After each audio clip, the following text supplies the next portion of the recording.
vous dis une réalité, c'est qu'avec beaucoup de crainte et de respect envers Dieu que je suis parmi vous. Alléluia. J'ai passé une très mauvaise nuit, mais si je suis présent parmi vous, je ne suis pas présent pour faire joli. J'obéis réellement à ce que Dieu m'a dit et ce que Dieu m'a fait voir. Je crois qu'on prendra assez de temps ensemble de vous exprimer ce que Dieu m'a dit il y a déjà presque 3 mois en arrière. Comment Dieu m'a parlé clairement dans mon cœur, à moi-même. J'ai rien dit à personne. J'ai prié pendant un temps. Après, j'en ai fait part à mon foyer. Elle-même a prié pendant un temps. Et Dieu, individuellement aussi, dans son cœur à elle, Dieu lui a parlé, Dieu lui a montré certaines choses. Et je crois réellement que Dieu m'est témoin. Je sais réellement que j'obéis à la personne du Saint-Esprit. Donc, je fais confiance en Dieu. Je vous dis une réalité. Pour certains dans ce lieu, je suis inconnu de visage. L'apôtre Paul était inconnu de visage pour Jérusalem. Et je sais que ça peut apporter du trouble dans des cœurs. Quand il y a un changement de serviteur, je sais que cela apporte de la crainte, du trouble. J'ai été chrétien, je suis toujours chrétien. Et je sais quand il y a un changement, il y a de la crainte. Mais avec le temps, je crois de tout mon cœur, ma prière à Dieu, je ne cesse de dire cela, apporte de la paix dans ton église, apporte du repos dans les cœurs. Et je m'attends réellement à lui. Je vous dis une réalité, je vous ouvre mon cœur, je ne vous cache rien. Je n'ai pas donné de date. Je n'ai pas dit je la prends 3 mois. Ce que Dieu voudra, le temps que Dieu voudra, je me plie à sa volonté. Et je vous dis la réalité, ça ne me coûte pas, parce que c'est lui qui le fait dans mon cœur. Je suis un jeune ministère. J'ai que 7 ans de ministère. Donc je m'attends réellement, je sais que c'est une église ancienne. Mes anciens sont vos anciens. On a reçu le même enseignement. Et je m'attends à recevoir de vous. Je m'attends des frères, des sœurs. Et je crois réellement que dans l'unité de l'esprit, dans l'unité de la parole, dans l'autorité de la parole, on va se faire du bien les uns les autres. Amen. Amen. Travaillons tant qu'il fait jour. La nuit approche, personne ne pourra travailler, frères et sœurs. Nous sommes les ouvriers de la dernière heure. Donc plus que jamais, prenons à cœur l'œuvre. Amen. Béni soit Dieu. Amen. Sans plus tarder, nous allons ouvrir la parole de Dieu. Avant cela, je demanderai à Koukouti, à Josué de présenter ce moment devant Dieu. Amen.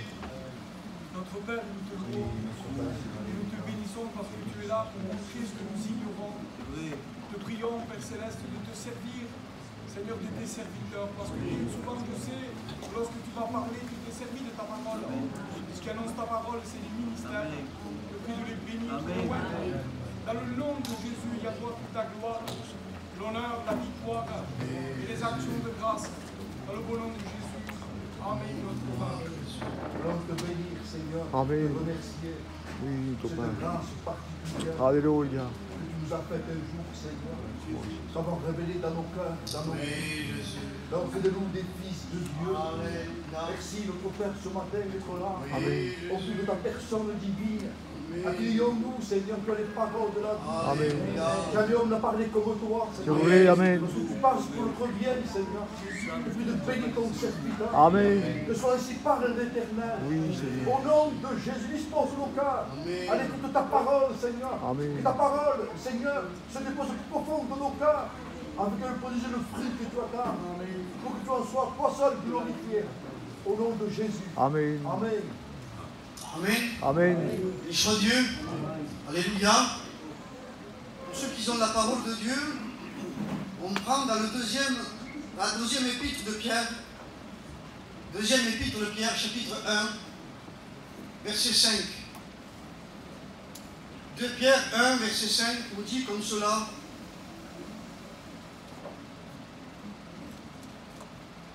À cause de cela, même, faites faites tous vos efforts pour joindre à votre foi la vertu. À la vertu, la connaissance. À la connaissance, la maîtrise de soi. À la maîtrise de soi, la patience. À la patience, la piété. À la piété, l'amitié fraternelle. À l'amitié fraternelle, l'amour.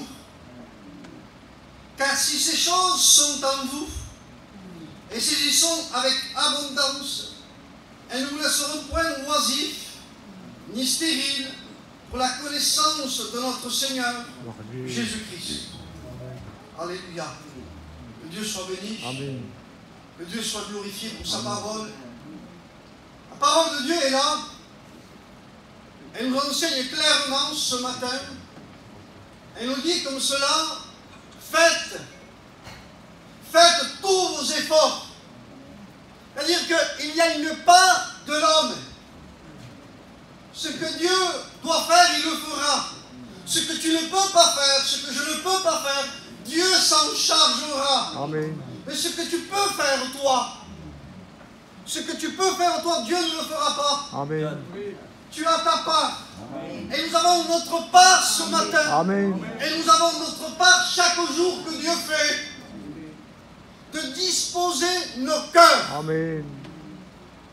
De disposer nos cœurs à sa parole. De disposer nos cœurs à accomplir sa volonté, non la nôtre. Il dit comme cela, faites tous vos efforts. Donc c'est qu'il y a un état de force. C'est-à-dire qu'il y aura des moments dans notre vie qu'on ne voudra pas, sera accablé. Il y aura des difficultés, il y aura des incompréhensions, il y aura des défaites. Mais si nous persévérons à travers sa parole, les forces se renouvellent dans la marche. Et il dit, faites tous vos efforts, donc c'est notre part à l'être humain. Il dit, faites tous vos efforts à joindre, donc à unir. Faites tous tes efforts à unir. Quoi? Nous sommes appelés à faire un. Le Père fait un avec le Fils. Le Fils fait un avec le Père. Et nous formons une seule personne. Amen. Avec le Christ. Alléluia. Je sois Amen. loué. Amen. On doit unir plus que jamais la foi. Faites tous vos efforts pour joindre à votre foi. Faites tous vos efforts pour unir à votre foi. Donc la foi instantanément. Nous allons parler de la foi et d'unir 7 points. D'affermir la foi. Parce que la foi nous a accordé le salut, frères et sœurs. Amen. Amen. Nous sommes ici. Amen. La foi nous a accordé le salut, frères et sœurs. C'est par la foi. La foi est un don de Dieu. La foi est agréable à Dieu. Amen. Mais si notre foi est appelée à aller de progrès en progrès, les disciples du Seigneur, les 12, Jésus leur a dit comme cela à un moment donné, hommes de peu de foi. Hommes de peu de foi. Et les disciples ont dit comme cela, Seigneur, prie pour nous, pour que notre foi augmente. Amen, Seigneur. Nous sommes appelés à aller de progrès en progrès. Amen. Et que nos progrès soient évidents de tous. Nous ne sommes pas appelés à grandir spirituellement. Nous sommes appelés à être, à un moment donné, quand tu reçois le Christ, tu es un enfant spirituel. Tu es un bébé, tu as besoin de lait. Tout le monde te porte dans les bras. Mais à un moment donné, on va te lâcher. Et tu vas faire tes premiers pas, tes premières bosses. Mais à un moment donné, tu es appelé à grandir, à devenir un jeune homme. Amen. Et après un jeune homme, tu es appelé à être un adulte spirituel. Nous sommes appelés à une progression spirituelle. Amen. Et pour une progression spirituelle, il faut affermir la foi. Amen. C'est comme si on prend une image très simple pour comprendre. C'est très important de comprendre ça. Dans notre corps humain, il y a des globules blancs et des globules rouges. Et chacun fait son travail. Quand nous sommes affaiblis, quand nous sommes malades, c'est les anticorps qui combattent. D'accord? Mais si j'ai que des globules rouges et que j'ai plus de blanc, à un moment donné, même si je veux, je ne vais pas y arriver. J'ai la foi. Mais si tu n'affaiblis pas ta foi, tu n'y arriveras pas dans ta vie spirituelle. Tu feras un naufrage. Oui. Il a besoin d'affermir la foi. Amen. Et pour affermir la foi, on va joindre 7 points que la parole de Dieu nous enseigne dans un but précis. Que notre foi grandisse. Amen. Alléluia. Amen. Alléluia. Que Dieu soit béni. Amen. Faites tous vos efforts pour joindre, pour unir à votre foi la vertu. Voici le premier point que Dieu donne. C'est la vertu. Alors, la vertu, c'est ce qui apporte l'admiration. La vertu, c'est la grandeur de Dieu. La vertu, c'est la souveraineté de Dieu. Gloire à Dieu. La vertu, c'est la bonté. Et il y a encore d'autres mots, etc. Mais je prendrai spécialement le mot bonté pour exprimer la vertu de Dieu que nous avons reçue pleinement en Jésus-Christ. Parce que frères et sœurs, nous avons tout reçu pleinement en Jésus-Christ. Amen. Tu n'es pas pauvre, tu n'es pas misérable, tu es riche. Gloire à Dieu. Tu es riche. Nous avons tout reçu en lui, frères et sœurs. Il a besoin de puiser à l'intérieur. Nous sommes une mine d'or. Tu es une mine d'or. Mais une mine, pour retirer l'or, il va falloir exposer l'intérieur. Et ce qui expose l'intérieur, c'est la parole. Parce que la parole, c'est la dynamite. Et Dieu nous façonne à chaque jour, à chaque moment. Dieu nous enseigne. Amen. Donc, la bonté. Et la bonté me fait voir, me fait penser à une personne dans l'évangile de Marc, au chapitre 10. Un homme, la Bible nous enseigne comme cela, il court dans une direction. Il a un but. Il a tout préparé dans son cœur. Il est prêt. Il sait qui il va voir. Il court, il s'accourt vers Jésus. Il se prosterne devant Jésus. Il s'agenouille. Et il dit, bon maître. Instantanément, il s'adresse à Jésus, il dit, bon maître, que dois-je faire de bon? Que dois-je faire de bon pour hériter la vie éternelle? Jésus le regarde. Jésus lui dit, pourquoi tu m'appelles bon? Pourquoi tu m'appelles bon? Il lui dit. Nul n'est bon. Personne n'est bon, il dit. Comment? Une parenthèse. Toi, le Fils de Dieu, Jésus, tu es le Dieu incarné. Amen. Tu dis que personne n'est bon. Même toi, tu dis que tu n'es pas bon. Ça ne vous arrête pas un petit peu? Ça ne vous choque pas que Jésus ferme la porte à cela? Il est en train de fermer la porte pour que personne ne rentre là. Il veut que personne ne rentre parce que personne ne se croyait bon. Nul n'est bon, frères et sœurs. Personne n'est bon. Seul Dieu est bon. Amen. Amen. Seul Dieu est bon. Alléluia. Il ferme la porte à tout être humain. Si on fait des bonnes œuvres, si on fait un peu quelque chose, ça y est. Ça me monte à la tête. Nous sommes des êtres humains. Nous sommes d'une nature comme cela. Nous sommes faibles. Nous sommes fragiles. Mais Dieu a fermé cette porte pour qu'on s'appelle personne qui est bon. Le seul et l'unique qui est bon, c'est Dieu. Amen. Donc personne n'est bon. Amen. Amen. Mais la grâce de Dieu, le cadeau immérité, la grâce de Dieu, savez-vous ce qu'elle dit? Elle te dit comme cela, tu es un bon et fidèle serviteur. Tu es un bon et fidèle serviteur. Tu es un bon soldat. L'homme bon, tire de bonnes choses de son cœur. Mais comment est-il possible? il a fermé la porte en disant personne n'est bon. Il a refusé lui ce titre-là. Il te le donne. Il te le donne à toi, bon soldat, bon et fidèle serviteur, un homme bon. Comment ça se fait que là il nous le redonne à nous? Parce que dans la vieille nature, frères et sœurs, nous sommes mauvais. Dans l'homme adamique, nous sommes mauvais. Vrai, et la vieille nature a été crucifiée en Jésus-Christ. Il faut qu'on comprenne clairement qu'en nous, un enfant qui a reçu le Christ dans son cœur, qui est né de nouveau, en lui il y a deux natures. Il a la vieille nature et la nouvelle nature. Et la vieille nature est mauvaise. Elle n'est pas bonne. Elle sort d'Adam. Elle est maudite. Et il n'y a rien de bon dans ma vieille nature. Mais dans ma nouvelle nature, elle est bonne. Elle est agréable à Dieu.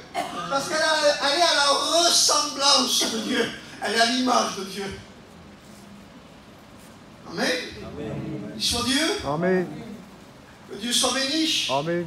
Je voudrais qu'on comprenne très bien que dans notre vieille nature, nous sommes mauvais. Vrai, amen. Mais dans notre nouvelle nature, elle est parfaite. Gloire à Dieu. Elle est unique. Elle est Jésus à Bethléem. Dieu soit loué. Elle est Jésus à 12 ans dans le temple. Elle est Jésus quand il est en train de travailler pour sa famille. Elle est Jésus quand il commence à aller dans le Jourdain pour être baptisé. Elle est comme Jésus quand il rentre dans le désert. Elle est comme Jésus qui commence à annoncer la parole. Elle est comme Jésus quand il s'offre en sacrifice vivant à la croix. Elle est parfaite. Amen. Amen. Amen.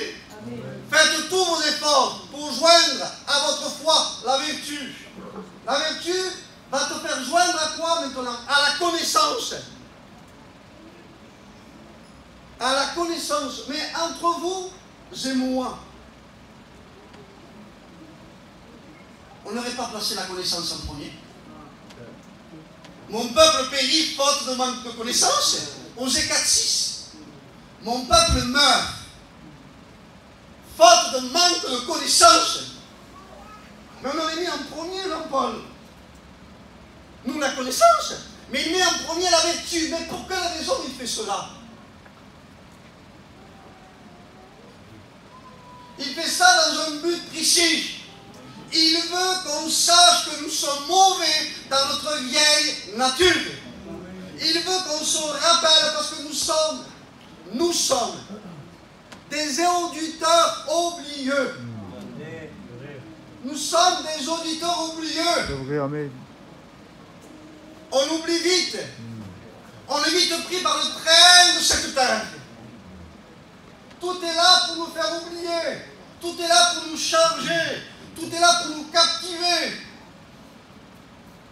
Et on a besoin sans cesse, je le dis bien, que les bontés de l'Éternel se renouvellent chaque matin. Chaque matin, j'ai besoin de la manne. Chaque matin, j'ai besoin de l'huile. Je ne peux pas en avoir besoin le soir, l'après-midi. C'est dès le matin. Dès que je me cerveau au repos, à mon réveil, c'est lui que j'ai besoin de voir. C'est lui que j'ai besoin d'entendre. C'est à lui que j'ai besoin de déverser mon cœur.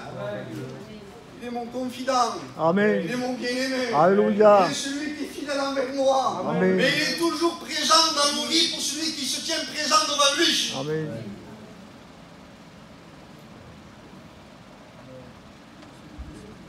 Mon peuple périt faute de manque de connaissance. Mais attends, David. C'est Israël, le peuple de Dieu, qui dit que son peuple meurt faute de manque de connaissance. Mais Israël a de la connaissance. Le peuple d'Israël a de la connaissance. Parce que dès l'enfance, ils ont 3 ans à peu près, ils éduquent leurs enfants. Selon les saintes écritures, ils leur apprennent le premier commandement par cœur. Ils prennent une tablette, ils y mettent du miel dessus, et ils prennent le verset comme cela. Tu aimeras ton Dieu de tout ton cœur, de toute ton âme, de toute ta pensée, de toutes tes forces. Et ensuite, quelques années passent, ils leur enseignent le livre de Lévitique. Donc, ils ont de la connaissance. Vrai ou faux? Et là, le Seigneur est en train de remettre en question leur connaissance. Quand on voit le livre de Job, au chapitre 42, Il nous est dit comme cela que mon oreille avait entendu parler de toi. Job a dit ça.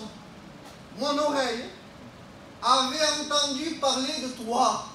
Maintenant, mes yeux t'ont vu présent. Amen. Maintenant, mes yeux t'ont vu. Mais comment, qu'est-ce que ça veut dire? Job, Dieu me témoigne, mais non maintenant que nous me voit, craignant Dieu, il avait un cœur qui était particulier aux yeux de Dieu. Mais ce qu'il y a, il dit, mes oreilles avaient entendu parler de toi, maintenant mes yeux t'ont vu. Amen. Ça veut dire quoi tout ça? Ça veut dire qu'on a besoin d'une connaissance qui n'enfle pas. Vous avez d'une connaissance qui édifie, qui construit, qui bâtit. J'ai besoin de cette connaissance. Et comment je l'apprends? J'aime la parole. Amen. J'aime la parole. Amen. Plus que moi. Gloire à Dieu. Aimer la parole plus que moi, c'est-à-dire plus que mes désirs, plus que mes pensées, Amen. plus que mes actes, plus que mes projets, Amen. plus que ma façon de voir. Parce que Dieu nous surprendra tout le temps. À un moment donné, il va dire comme cela, l'apôtre Paul, que l'attente de notre cœur s'élargisse. Il faut que Christ prenne beaucoup de place dans nos vies. Amen. Et plus on avance avec Dieu, plus on marche de progrès en progrès. Dieu soit loué. On apprend à l'aimer. Dieu soit loué. On apprend à être fidèle. Dans la gloire de Jésus. On apprend à trébucher, mais à se relever. Dans la On gloire apprend à de se faire confiance les uns les autres. Amen. On apprend à s'épauler les uns les autres. Alléluia. Amen. On a besoin d'une connaissance qui édifie. C'est celle qui est mise en pratique. Non une connaissance aujourd'hui qu'elle fait peur. On voit nos jeunes aujourd'hui qu'ils ont une connaissance qu'elle fait peur. Une connaissance qui enfle. Une connaissance qui est informatique. Une connaissance qui sort de Google. Une connaissance qui n'a aucune vie réelle vécue avec lui, entre lui et Dieu. Parce que la plus grande connaissance, c'est ta marche. C'est ta marche avec Dieu. Amen. C'est ce que tu as passé avec lui. C'est tes moments des hauts avec Dieu, des moments bas. Des moments où tu as pris l'Égypte spirituelle. Mais des moments où Dieu t'a fortifié, dans des moments où tu as été abattu. À quel moment dans ta vie tu as entendu le plus souvent la voix de Dieu? Quand est-ce que tu as entendu sa voix? Quand tu étais à terre. Quand tu étais à terre. Pourquoi? Parce que nous sommes sensibles là, à sa voix. On prend trop de place, frères et sœurs. On est trop vivants, on est trop présents, on fait beaucoup de choses par nous-mêmes. Je vous dis la réalité. Et quand je vous prêche, je prêche pareil que quand je suis à Béziers ou ailleurs. Nous sommes d'une nature faible. C'est vrai, Amen. Et il ne faut jamais l'oublier. Malgré cela, on l'oubliera. Et à travers les expériences qu'on vivra, ça nous rappellera. Amen. Béni soit Dieu. Faites tous vos efforts pour joindre à votre foi la vertu, la connaissance. Amen. À la connaissance, maintenant, il nous dit de joindre la maîtrise de soi. Non, pardon. Oui, c'est cela, la maîtrise de soi.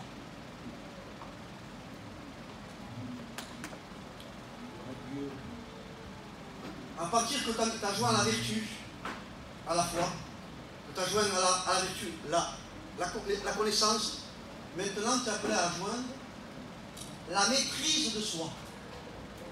C'est un fruit de l'esprit particulier, la maîtrise de C'est soi. vrai, Amen. Amen. Amen. Je ne rentrerai pas profondément dans tout cela, je les survole.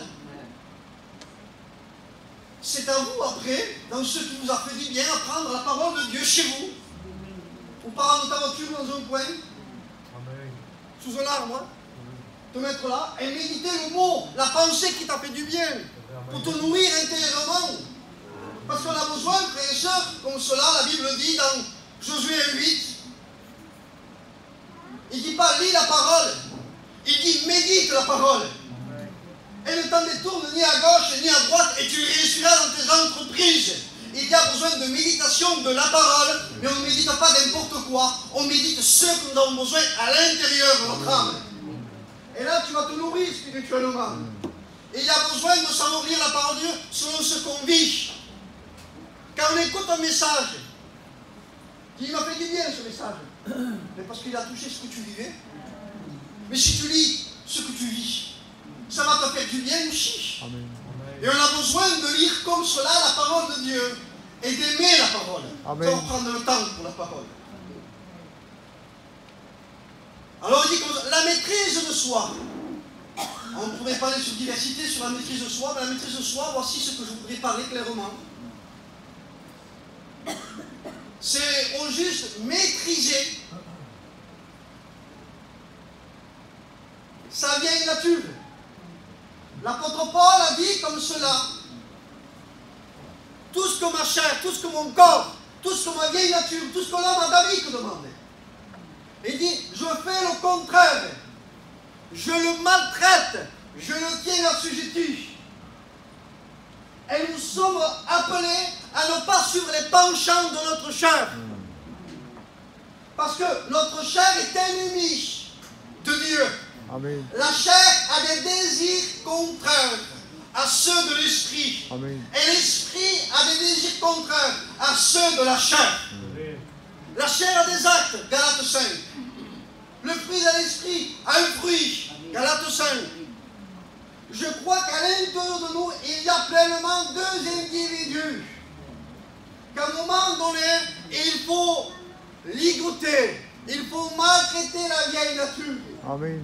Un jour, on a posé une question à un enfant de Dieu. Cet homme, auparavant, quand il était inconverti,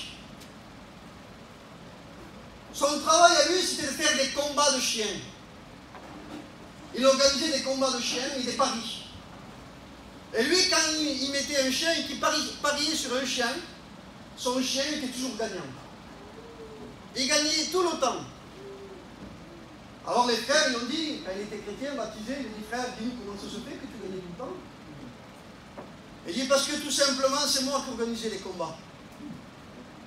Et une semaine avant, à un chien, celui que je voulais qu'il gagne, je le nourrissais. Celui que je voulais qu'il perde, je ne lui donnais pas à manger pendant toute la semaine. Alors il était affaibli. Et le jour du combat, c'est celui qui avait reçu de la nourriture qui gagnait. Qui tu nourris, tu seras, frère et sœur. Si tu nourris la chair, t'étonnes pas si les actions des œuvres de la chair. On a tendance à regarder les autres. Non, non, c'est nous personnellement. Amen. Dieu est un miroir. Amen. C'est moi que quand je lis la parole, je regarde pour moi. Amen. Je cherche d'abord à parler à mon cœur, à moi. Alléluia. Et bien souvent, ce que je prêche, ce que Dieu me dit à moi, Gloire à Dieu. et je transmets ce que Dieu me donne. Amen. Donc, il y a besoin de comprendre, je sais que vous le savez, l'Église n'est pas jeune. Je sais très bien que vous savez qu'en nous, il y a deux natures. Je sais très bien que qui on alimente, nous sommes. Mais il est bon de se le rappeler. Amen. Surtout dans ces temps dangereux que nous vivons. Seigneur, s'il te plaît, Amen. Nous vivons dans un temps d'assoupissement spirituel. Alléluia. Nous vivons dans un temps de paresse spirituelle. Et si tu es paresseux pour Dieu, tu seras vaillant pour autre chose. Si on ne travaille pas pour le maître, on travaille pour nous. Amen.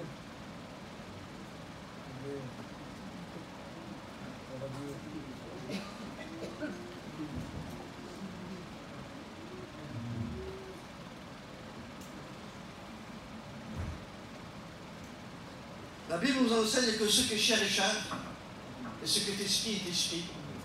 Il dit comme cela, veillez et priez. Veillez et priez afin de ne pas tomber à tentation. L'esprit est bien disposé, mais la chair est faible. Oui, Amen. Amen. Et je crois Dieu, je crois qu'on a besoin de se rappeler Amen. sans cesse, sans cesse, d'être lent à parler, d'être lent à parler, et prompt à écouter la voix du Saint-Esprit. Avant de parler, que dit la Bible? Avant de répondre, que dit la Bible? Amen. Mon Amen. peuple périt faute de manque de connaissances, parce qu'on répond des fois parce que nous on pense. On agit parce que nous on voit. On doit agir selon ce qui est écrit. C'est vrai, Amen. Tout simplement. L'homme ne vivra pas de pain simplement, mais de toute parole qui sort de la bouche de mon Père. C'est-à-dire quoi? Pas une portion de la Bible. Je prends la Bible entière. Amen. Je veux l'aimer. Vous savez une chose, je disais autrefois à Béziers, je disais, quand on écoute un message, des fois il y a des messages qui disent, une sœur priait comme cela, je disais, elle disait, Seigneur, permets qu'à travers ton serviteur, tu me relèves, tu me fortifies, tu m'encourages. Et je l'écoutais, je dis, elle a raison. C'est une prière spirituelle. Vous êtes encouragés, fortifiés, relevés. Mais je disais, est-ce qu'on a bien compris comment Dieu va nous fortifier, nous relever, nous encourager? Parce que des fois, quand on prêche, il semblerait que ça tape. Il semblerait que c'est dur. Mais au juste, ça frappe que la vieille nature. Quand un message nous gêne, quand des paroles nous gênent, ça frappe que la vieille nature. Ça dérange que la vieille nature. Et le serviteur est en train de te débarrasser de la vieille nature. Il est en train de frapper la vieille nature. Dans un but ici de libérer la nouvelle. Amen. Et que la nouvelle puisse croître. Amen. Et qu'elle puisse marcher de progrès en progrès. Et que le progrès soit évident de tous, frères et sœurs. Amen. On ne peut pas avoir des progrès que quelques heures dans la journée, quelques heures dans la semaine. On doit avoir des progrès dans la vie de chaque jour, frères et sœurs, dans nos expériences. Tout est là pour nous façonner. Tout est là pour détruire notre personnalité. Et nous sommes des auditeurs oublieux dans ce sujet, frères et sœurs. Parce que dès qu'on va contre nous, je sais très bien que ma chair se révolte. Et si je ne la tiens pas en bride, mais je suis qu'un humain et vous êtes que des humains. On doit veiller plus que jamais. Que dit la Bible? C'est vrai, Qu'est-ce Seigneur. que tu ferais toi, Seigneur?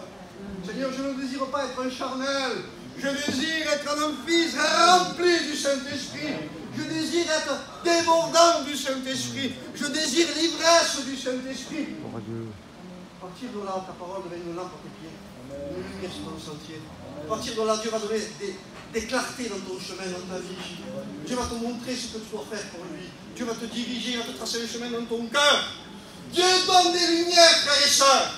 Dieu donne une direction, savez-vous à qui? À qui il donne des directions? À qui il donne des lumières? On prie des fois pour X temps pour partir quelque part, ou pour faire quelque chose pour Dieu. Si Dieu ne répond pas, savez-vous pourquoi des fois? Quand ça dure des années, c'est parce que nous ne sommes pas prêts à obéir à ce que Dieu va nous montrer. Quand Dieu te montre quelque chose, c'est que tu peux le faire.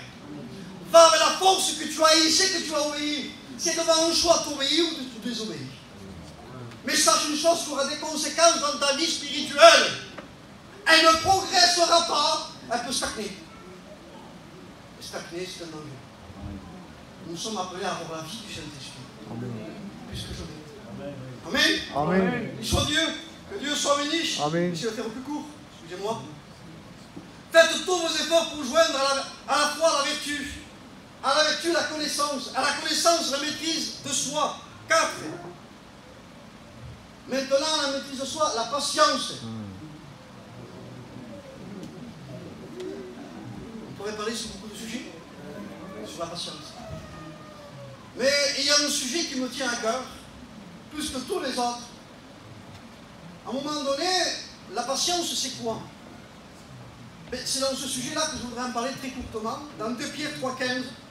Croyez que la patience de notre Seigneur est votre salut. Croyez que la patience de notre Seigneur est votre salut. Amen. C'est-à-dire que Dieu est patient avec nous, frères et sœurs. Dieu est patient avec chacun de nous individuellement. Même si tes frères en Christ des fois ne sont pas patients, lui il est patient. Amen. Amen. Plus nous avançons dans la vie chrétienne, plus nous avons des années dans la vie chrétienne. 25, 30 ans, 35 ans, 40 ans, 50 ans de vie chrétienne. Plus on s'aperçoit que Dieu a usé de patience envers nous et de miséricorde. Plus on s'aperçoit parce qu'on s'aperçoit qu'on a trébuché souvent. Parce que la Bible nous dit comme cela. 7 fois le juste tombe, 7 fois il se relève. Tombe-t-on sans se relever? De tomber par terre n'est pas un échec. L'échec, c'est de rester par terre. On a besoin de savoir se relever. Et quelqu'un qui se relève, c'est quelqu'un qui a de l'humilité. Et on a besoin d'humilité pour savoir se relever des fois. Amen, amen. Et savoir abandonner notre personnalité, Amen. nos visions, nos convictions, et laisser faire l'action de Dieu, se soumettre à cette chose. À la parole de Dieu. Alors, si Dieu est patient avec nous, et on l'a expérimenté, on dit Seigneur, Dieu est fidèle. Dieu est patient. Amen. On l'a expérimenté chacun de nous. Alors, si tu as expérimenté la patience de Dieu dans ta vie, à combien tu dois redoubler de patience envers tes frères et tes sœurs en Christ? Soyez patients les uns envers les autres. Supportez-vous les uns les autres. Aimez-vous les uns les autres. Et on a besoin de patience. Des fois, nous avons besoin de laisser des opinions de côté. C'est écrit dans la parole de Dieu. Amen, amen. Même si je sais que Dieu m'a parlé, Dieu m'a montré des choses, et je l'ai fait souvent, frères et sœurs. Je vous dis quelque chose, ce que je vous prêche, ce sont des choses que j'ai vécues. Tout simplement. L'évangile est simple. Vous apercevrez avec moi que je suis très simple dans la parole de Dieu, mais je cherche à annoncer ce que Dieu m'a fait vivre. Si tu prêches ce que tu vis, tu vas communiquer quelque chose. Si tu vas vers quelqu'un que tu as vécu déjà, son expérience, tu seras plus doux avec elle. Tu seras moins tranchant. Tu seras patient. Tu seras miséricordieux. Et tu diras la vérité dans l'amour. On a besoin plus que jamais de frères dans nos églises. On a besoin de pères dans les églises. On a besoin de pères dans nos églises. Parce que les frères, savez-vous qu'est-ce qu'ils font? Ils sont souvent comme le fils aîné, dehors, en train de ne pas pouvoir rentrer. Mais le père a reçu son frère, et quand il a reçu le père a reçu son fils, pardon. Et il a fait la fête, il a tué le veau gras, il a redonné tout ce qu'il y avait. Il y a besoin de pères dans nos églises. Il y a besoin de frères et de sœurs qui enfantent dans les églises. Il y a besoin de quelqu'un qui enfante, qui pleure, qui gémit, qui se donne pour l'œuvre de Dieu. Tu es le gardien de ton frère. Tu es le gardien de ta sœur. Tu as une responsabilité devant Dieu. La responsabilité ne repose pas sur les ministères. Simplement, tu as ta part dans la maison de Dieu. On ne peut pas te laisser au ministère. Nous avons chacun de nous notre responsabilité devant Dieu. Et on aura des comptes à rendre devant Dieu, chacun de nous. Amen. Soyons patients les uns avec les autres. L'amour est patient. Amen. Faites tous vos efforts pour joindre à la foi la vertu, à la vertu la connaissance, à la connaissance la maîtrise de soi, à la maîtrise de soi la patience, à la patience la piété. On arrive bientôt. Je vais écouter. À la piété.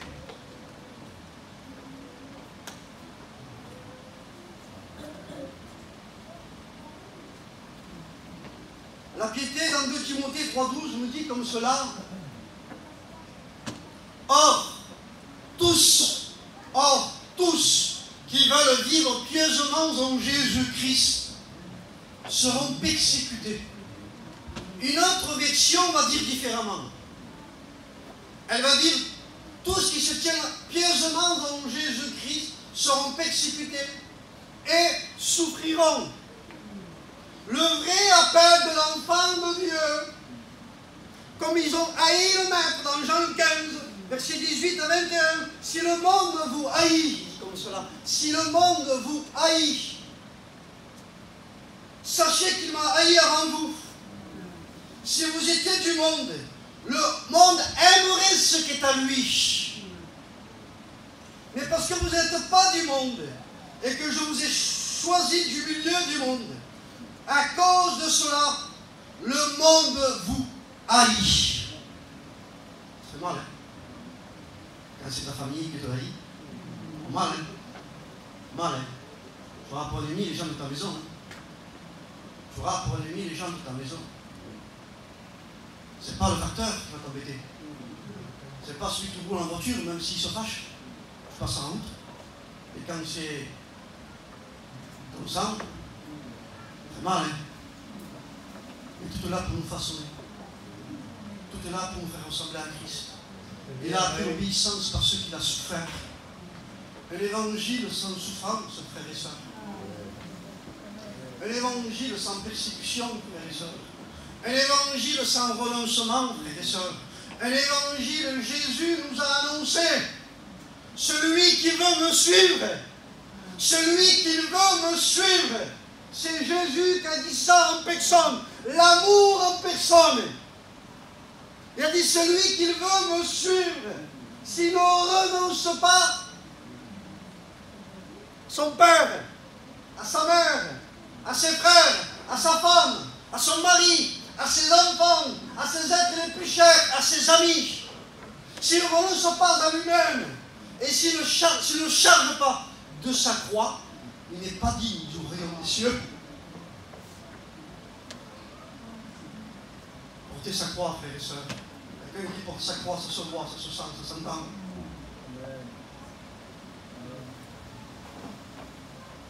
Vous savez, c'est vous ce qu'il disait quand quelqu'un a rencontré Dieu du temps des Actes des Apôtres. Les Actes des Apôtres se disaient en premier lieu les actes de Jésus. Ensuite, ça a été mentionné dans le deuxième nom, les actes du Saint-Esprit. Et après, finalement, les actes des apôtres. Et quand quelqu'un se convertissait, parce que c'est le modèle, c'est le moule de la première église, et on doit ressembler à cette église. Alors, c'est quoi au juste? Il disait comme cela dans Acte 14, verset 22. Il disait comme cela, il disait, quelqu'un se convertit, tu allais le voir et tu lui disais comme cela. Les croyants fidèles devaient, les croyants, fortifiant l'esprit des disciples, les exhortant, voici les encouragements qu'ils annonçaient, les exhortant à persévérer. Il exhortait l'Église, les chrétiens, les nouveau-nés. Il ne les touche pas, eux. Laisse-les faire. Donc, eux, instantanément, leur disaient comme cela. Le mot d'encouragement qu'ils avaient, c'était de persévérer dans la foi. Amen. Et disaient que c'est par beaucoup de tribulations. C'est par beaucoup de tribulations qu'il nous faut entrer dans le royaume de Dieu. Alors, l'évangile sans souffrance. Comme ils ont eu le maître, ils vont haïr. Comme ils l'ont traité de Belzébuth, nous traiterons de cela. Et nous sommes appelés à supporter les uns les autres. Nous sommes à prier pour ceux qui nous persécutent, ceux qui nous haïssent sans cause. Ce n'est pas facile. C'est facile de le dire. Mais quand vient le moment, quand vient la situation, quand vient ce face-à-face qui te fait du mal, si tu n'es pas rempli de Dieu, tu es en danger. C'est pour ça que tu dois te dépouiller de ta vieille nature. C'est pour ça que tu dois être rempli du Saint-Esprit. Parce que sinon nous sommes en danger. Soyez sobres et veillez, dit. Amen. Plus que jamais. Le diable rôde comme un lion rougissant. Il attend les temps favorables. Il attend la chair. Sinon il ne peut pas nous toucher. On parle d'autres points, on arrête sur ce sujet. Ça j'y reviens vite. Faites tous vos efforts pour joindre à la foi, la vertu, la connaissance, la maîtrise de soi, la patience, la piété, l'amitié fraternelle. On arrive où? Je serai très court. L'amitié fraternelle.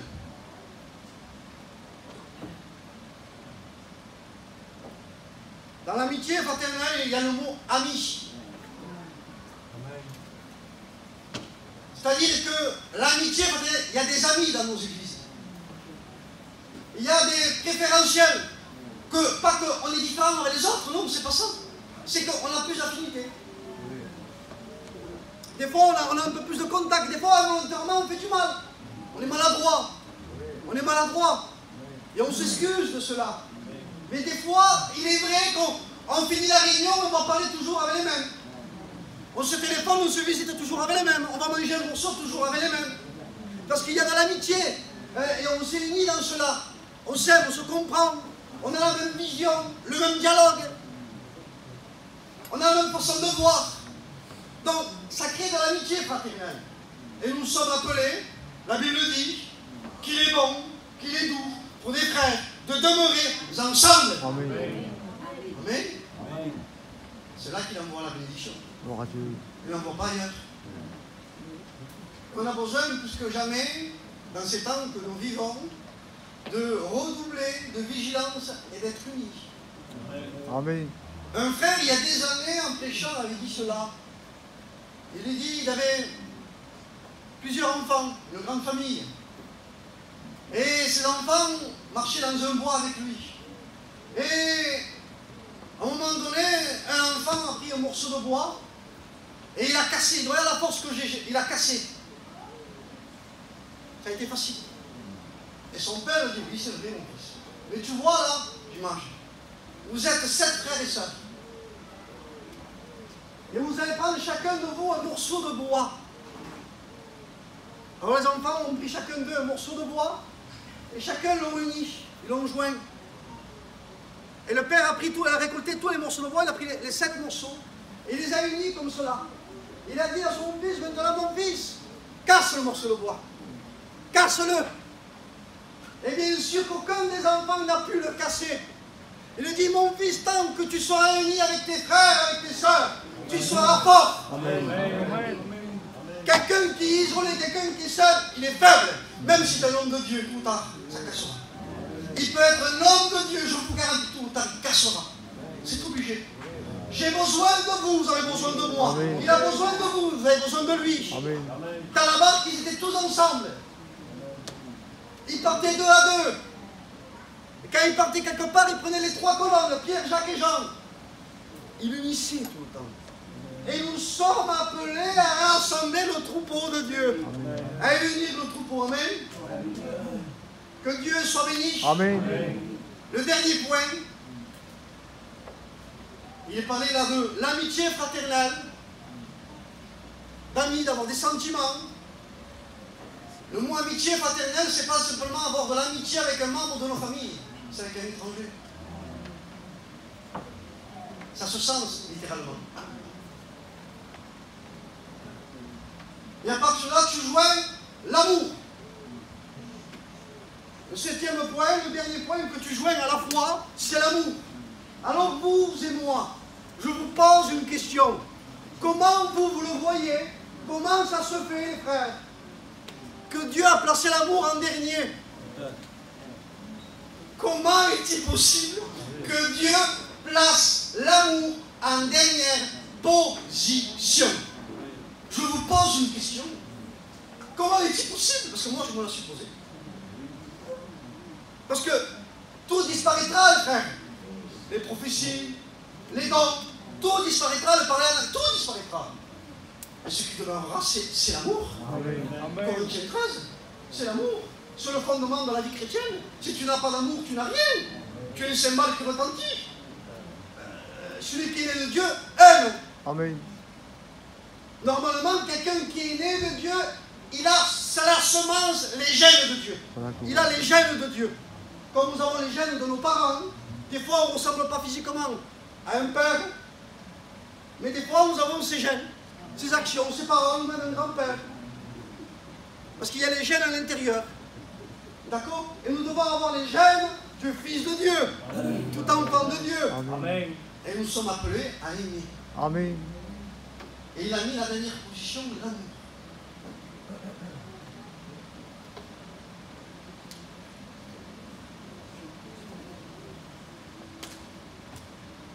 Savez-vous pourquoi il met la dernière position de l'amour? Je ne ferme pas la porte aux autres pensées. Parce que la parole de Dieu, elle est comparée à un diamant. Elle a plusieurs facettes. Et chacune facette que vous a annoncée, si elle dit qu'elle est parfaite. Et elle sera dans mon intérêt pour m'apprendre autre chose.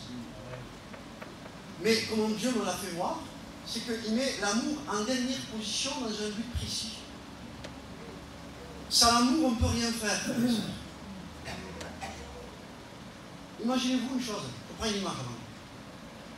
Moi, pour venir ici, Dieu m'a parlé, Dieu m'a montré, pas de souci, ma femme aussi. Dieu m'avait dit comme ça, mais moi j'ai dit à Dieu, mais comment je vais faire avec ma femme et mes enfants quand Dieu m'a parlé? Parce que la réalité, aujourd'hui, personne ne parle, c'est pas vrai.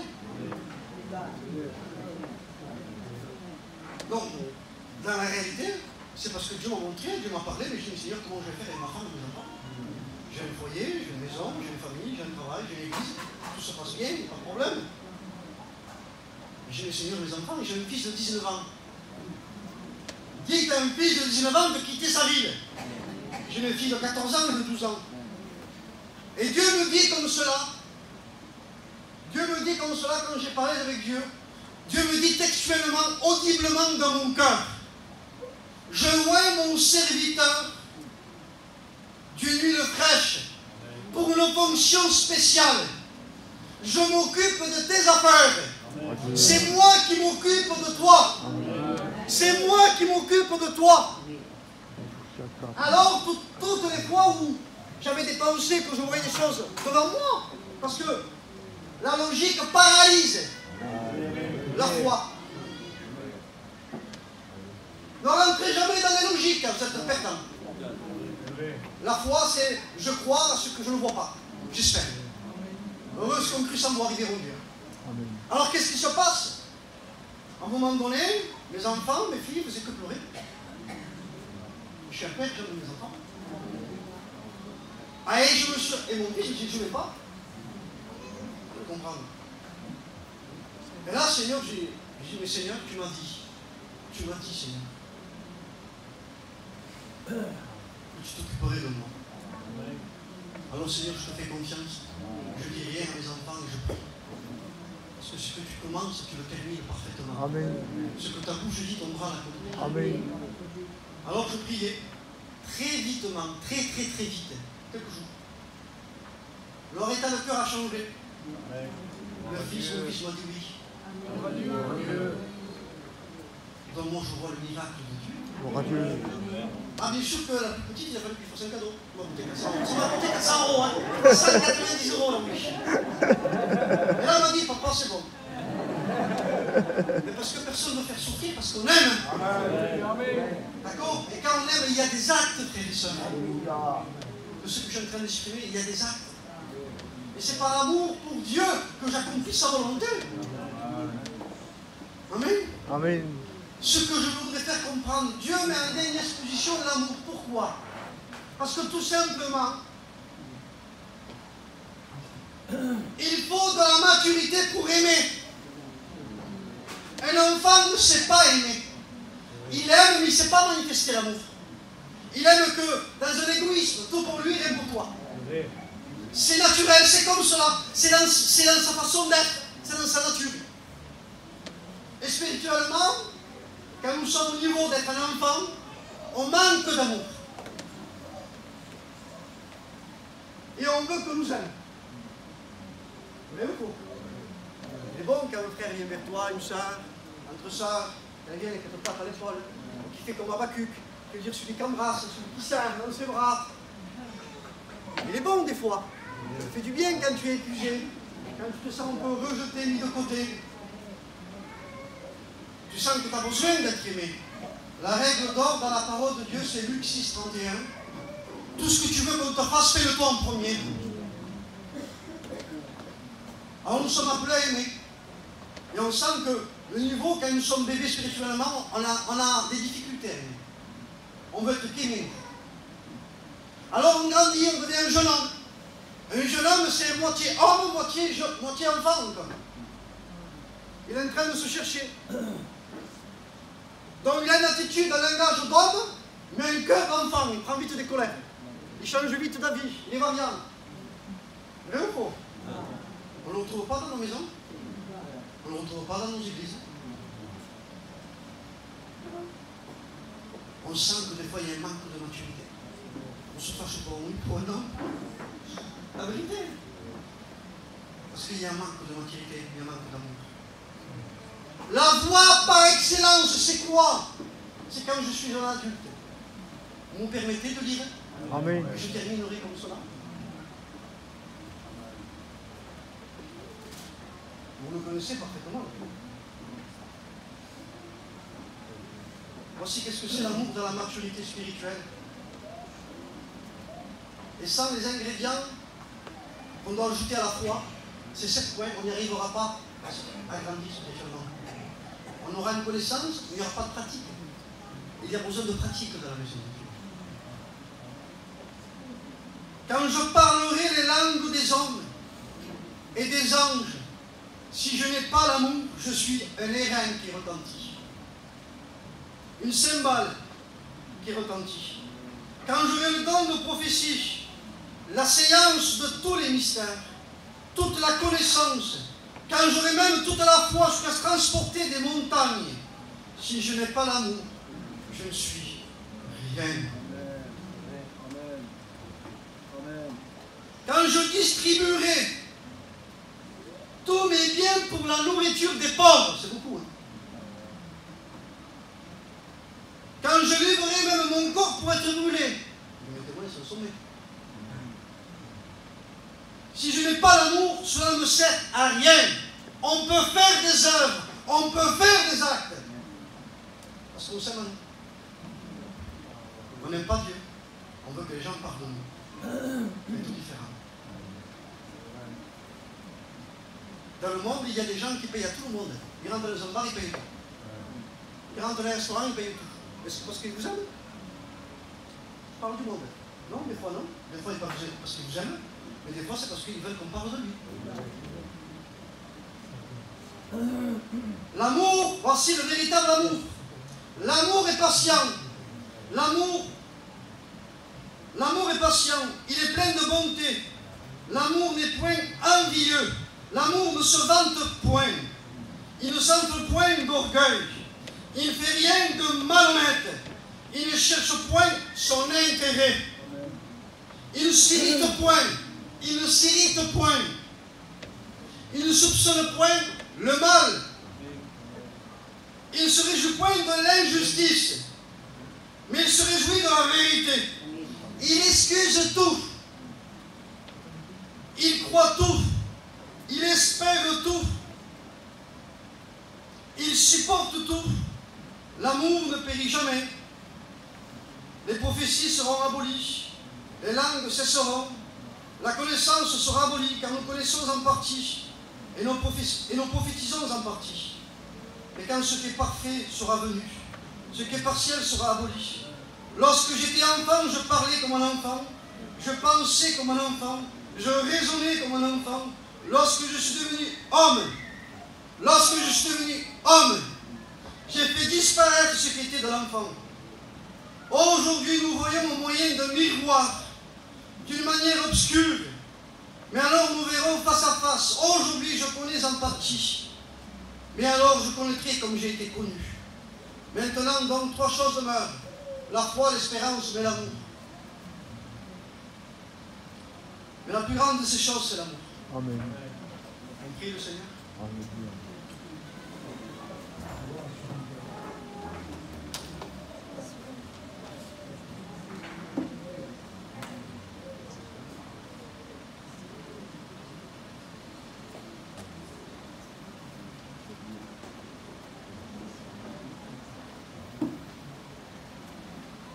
Notre Père et notre Dieu, si nous sommes là, c'est l'effet de ta grâce, c'est l'effet de ta bonté, c'est l'effet de ta fidélité. Seigneur, et je veux faire, mon roi, plier ma volonté à ta parole. Je veux aimer ta parole, parce que ta parole est esprit et vie. Ta parole est celle qui me conduit, me dirige dans toute la vérité. Seigneur, et ta parole nous a dit ce matin de faire tous mes efforts. Je veux faire tous mes efforts, éternel, mon Dieu, pour joindre à la foi la vertu, à la vertu la connaissance, à la connaissance la maîtrise de soi, à la maîtrise de soi la patience, à la patience la piété, à la piété l'amitié fraternelle, à l'amitié fraternelle l'amour.